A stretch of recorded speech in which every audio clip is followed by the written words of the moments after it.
Now a certain woman of the wives of the sons of the prophets cried out to Elisha, "Your servant my husband is dead, and you know that your servant feared Yahweh, and the creditor has come to take my 2 children to be his slaves." And Elisha said to her, "What shall I do for you? Tell me, what do you have in the house?" And she said, "Your servant woman has nothing in the house except a jar of oil." Then he said, "Go, ask for vessels for yourself, from those outside, from all your neighbors, even empty vessels, do not get a few. And you shall go in and shut the door behind you and your sons, and pour out into all these vessels, and you shall set aside what is full." So she went from him and shut the door behind her and her sons. They were bringing the vessels to her, and she poured. Now it happened that when the vessels were full, she said to her son, "Bring me another vessel." And he said to her, "There is not one vessel more." And the oil stopped. Then she came and told the man of God. And he said, "Go, sell the oil and pay your debt, and you and your sons can live on the rest." Now there came a day when Elisha passed over to Shunem, where there was a prominent woman, and she prevailed upon him to eat food. Now it happened, as often as he passed by, that he turned in there to eat food. And she said to her husband, "Behold now, I know that this is a holy man of God, passing by us continually. Please, let us make a little walled upper chamber, and let us set a bed for him there, and a table and a chair and a lampstand, and it will be, when he comes to us, that he can turn in there." Now it happened that one day he came there and turned into the upper chamber, and there he lay down. Then he said to Gehazi his young man, "Call this Shunammite." So he called her, and she stood before him. And he said to him, "Say now to her, Behold, you have been careful for us with all this care. What can I do for you? Would you be spoken for, to the king or to the commander of the army?" And she answered, "I live among my own people." So he said, "What then is to be done for her?" And Gehazi answered, "Truly she has no son, and her husband is old." And he said, "Call her." So he called her, and she stood in the doorway.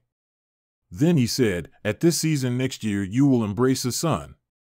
And she said, "No, my lord, O man of God, do not lie to your servant woman." Then the woman conceived and bore a son at that season the next year, as Elisha had said to her. Then the child was grown. And the day came that he went out to his father to the reapers.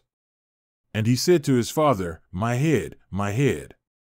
And he said to his young man, "Carry him to his mother." Then he carried him and brought him to his mother, and he sat on her knees until noon, and then died. Then she went up and laid him on the bed of the man of God, and shut the door behind him, and went out. And she called to her husband and said, "Please send me one of the young men and one of the donkeys, that I may run to the man of God and return." And he said, "Why will you go to him today? It is neither new moon nor Sabbath." And she said, "It is well." Then she saddled a donkey and said to her young man, "Drive and go, do not hold back the pace of the ride for me unless I tell you." So she went and came to the man of God to Mount Carmel. Now it happened that when the man of God saw her at a distance, he said to Gehazi his young man, "Behold, there is the Shunammite. Please run now to meet her and say to her, Is it well with you? Is it well with your husband? Is it well with the child?" And she answered, "It is well." Then she came to the man of God to the hill and took hold of his feet. And Gehazi came near to push her away, but the man of God said, "Let her alone, for her soul is bitter within her, and Yahweh has hidden it from me and has not told me." Then she said, "Did I ask for a son from my Lord? Did I not say, 'Do not deceive me'?" Then he said to Gehazi, "Gird up your loins and take my staff in your hand, and go. If you meet anyone, do not greet him, and if anyone greets you, do not answer him, and lay my staff on the boy's face." But the mother of the boy said, "As Yahweh lives, and as your soul lives, I will not forsake you." And he arose and followed her.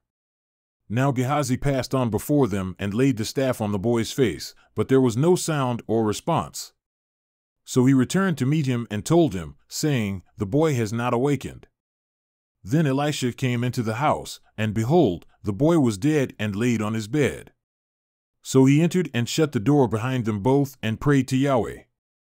And he went up and lay on the child, and put his mouth on his mouth, and his eyes on his eyes, and his hands on his hands, and he stretched himself on him, and the flesh of the child became warm. Then he returned and walked in the house once back and forth, and went up and stretched himself on him, and the boy sneezed 7 times, and the boy opened his eyes. Then he called Gehazi and said, "Call this Shunammite." So he called her. Then she came in to him, and he said, "Take up your son." Then she came in and fell at his feet and bowed herself to the ground, and she took up her son and went out. Now Elisha returned to Gilgal, and there was a famine in the land. As the sons of the prophets were sitting before him, he said to his young man, "Put on the large pot and boil stew for the sons of the prophets." Then one went out into the field to gather herbs, and found a wild vine, and gathered from it wild gourds filling his cloak, and came and sliced them into the pot of stew, for they did not know what they were. So they poured it out for the men to eat. And it happened that as they were eating of the stew, they cried out and said, "O man of God, there is death in the pot." And they were unable to eat. But he said, "Now bring flour." He threw it into the pot and said, "Pour it out for the people that they may eat." Then there was no harm in the pot. Now a man came from Baal-Shalishah, and brought the man of God bread of the first fruits, 20 loaves of barley and fresh ears of grain in his sack. And he said, "Give them to the people that they may eat."